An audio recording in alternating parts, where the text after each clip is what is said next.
Hoje eu vou falar sobre o Lourenço de Aféria. O Lourenço de Aféria, ele foi um dos escritores mais importantes para a crônica brasileira. Ele tinha uma escrita marcada pelo humor, sensibilidade e crítica social.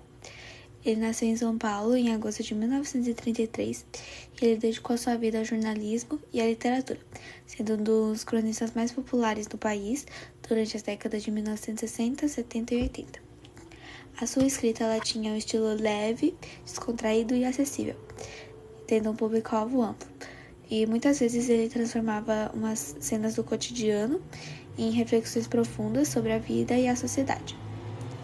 Além de colaborar com os grandes jornais como o Estado de São Paulo e Folha de São Paulo, o Lourenço ele publicou diversos livros de crônicas, como Crônicas do Cotidiano, O Estranho Caso do Morro Pelado e Crônicas de um São Paulo Antigo, que revelam sua relação afetiva com a cidade e a sua habilidade em contar histórias envolventes. E outro traço marcante de seus textos era a crítica social sutil, que ela era disfarçada no humor ou em observações banais no cotidiano. Ele tinha um olhar atento às desigualdades e aos absurdos da vida urbana, mas ele sempre abordava esses temas de uma forma acessível, sem perder o tom descontraído.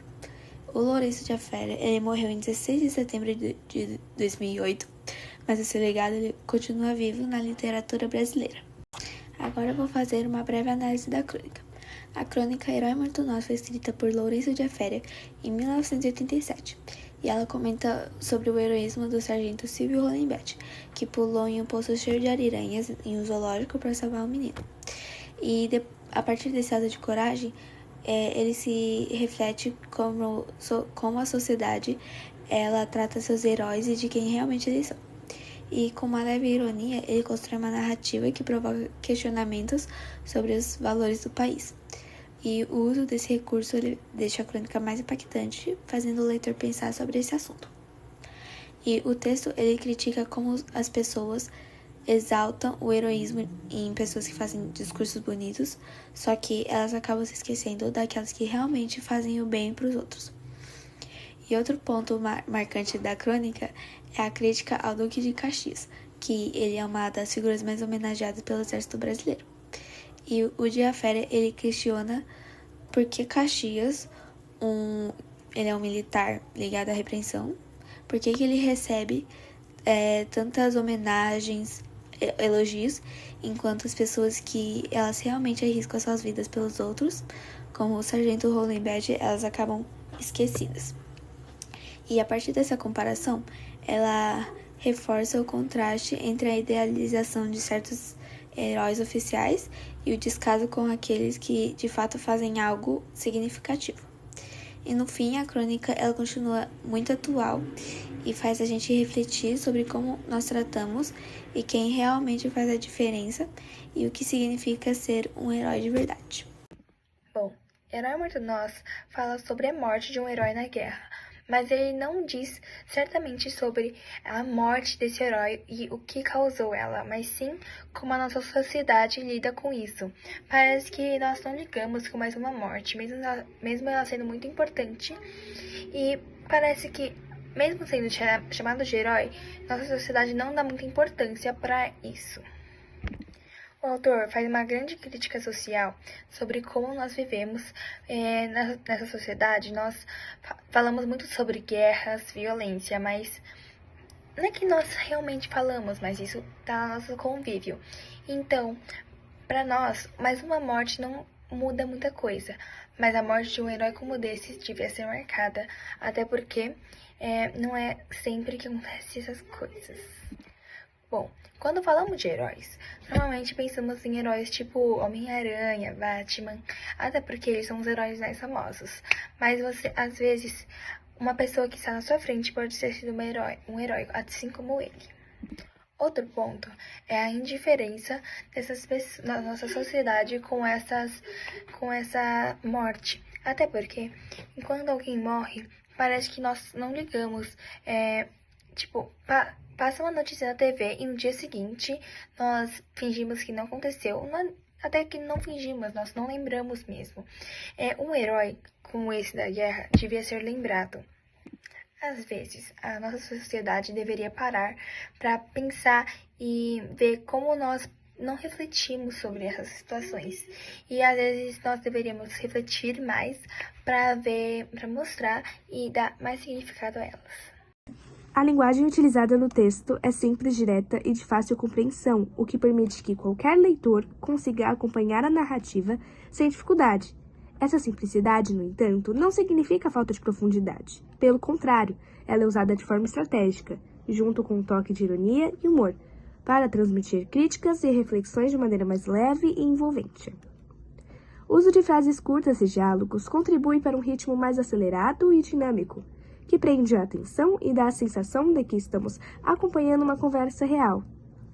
Essa escolha de estrutura também ajuda a transmitir sentimentos e situações com mais impacto, tornando as cenas mais vivas na imaginação de quem lê. Outro ponto importante é como o texto consegue unir observação do cotidiano e crítica social. A narrativa não se limita a relatar fatos ou situações. Ela provoca o leitor a pensar, a questionar e até rever conceitos que muitas vezes aceitamos sem refletir. Por exemplo, quando trata da ideia de herói, o autor traz uma visão mais realista e até questionadora, mostrando que, na prática, a construção dessa imagem pode ser exagerada ou distorcida. Essa forma de abordar o tema faz com que o texto vá além da simples diversão. Ele consegue entreter e, ao mesmo tempo, instigar a reflexão, convidando o leitor a pensar sobre como enxerga o mundo, como se deixa influenciar por opiniões externas e até como certos comportamentos são repetidos socialmente sem que a gente perceba. Por isso, a obra não só cumpre a função de narrar uma situação, mas também de provocar uma reação, seja ela de riso, de identificação ou de questionamento. É justamente essa combinação, humor, crítica e linguagem acessível, que mantém o gênero vivo e próximo do público, permitindo que temas sérios sejam tratados de formas que despertem tanto emoção quanto a reflexão. Na história, os personagens principais são o Sargento Silvio e um garoto de 14 anos, que acaba sendo salvo por ele. O cenário principal é um poço de ariranhas, que dá mais tensão ao episódio. Além disso, é citada a Praça Princesa Isabel, com a estátua de Duque de Caxias, trazendo um tom simbólico e reforçando a ideia de heroísmo. Oi, gente. Agora eu vou falar um pouquinho sobre a mensagem e a recepção da crônica. A crônica, ela conta a história do Sargento Silvio, que ele é considerado um herói após ele entregar a vida dele para salvar um menino que estava sendo atacado por ariranhas. A crítica da crônica é principalmente mostrar para nós que a gente só reconhece os verdadeiros heróis das nossas vidas quando eles morrem ou após eles fazerem um ato heróico. E muitas vezes a gente acaba usando essa palavra no dia a dia, sabe? E a gente não reflete muito sobre ela. E só reconhece depois que eles morrem. E muitas vezes durante a nossa vida esse herói, ele é apenas um rosto qualquer na multidão. Vou comentar um pouquinho sobre a recepção que a crônica teve na época. Agora eu vou falar um pouquinho sobre a recepção e o impacto que a crônica teve. Em 1977, o Brasil estava passando por um período ditatorial. Ou seja, eles eram reprimidos por qualquer coisa, assim, qualquer mínima coisa que ia contra os padrões. Então, nessa época que o Lourenço ele publicou a crônica, ele foi acusado por ofender as Forças Armadas e criticar e fazer pouco caso ao Duque de Caxias e a sua estátua. O cronista ele foi preso por 5 dias e, durante esse processo, ele sofreu uma condenação de 8 meses na prisão. Essa decisão ela foi revogada em 1980, quando ele foi inocentado. Oi, eu sou Rafael Maia e eu vou falar de um trecho da correspondência artística da crônica Herói Morto Nós. Sempre assim, o herói e o santo é o que estende as mãos. Essa frase dá a ideia de que quem realmente é herói é solidário, é alguém que estende as mãos em sinônimo de ajuda.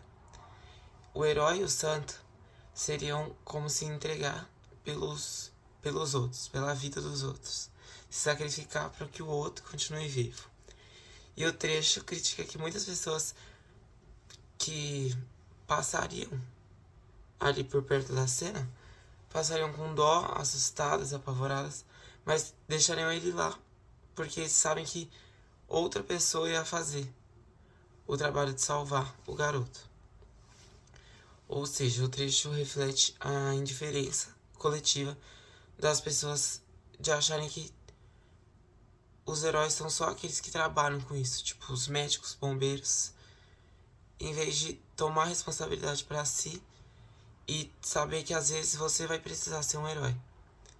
A história do Sargento Silvio é uma metáfora para convidar a coragem e a responsabilidade das pessoas. Correspondência artística. Nós escolhemos o filme Gran Torino, de Clint Eastwood, porque assim como a crônica, ele trata do ato de estender a mão. Na crônica, o Silvio vê um adolescente em perigo e sem pensar duas vezes, arrisca a vida dele para salvar o menino. E no filme, o personagem principal se sacrifica para salvar Tal e Su, colocando sua vida em perigo sem pensar duas vezes para punir os agressores do filme, que são os vilões. Em nenhuma das duas obras, o herói é um herói convencional, que usa capa e tem superpoderes. Essas obras criticam o fato de que um verdadeiro herói é aquele que age diante de uma necessidade real. É isso.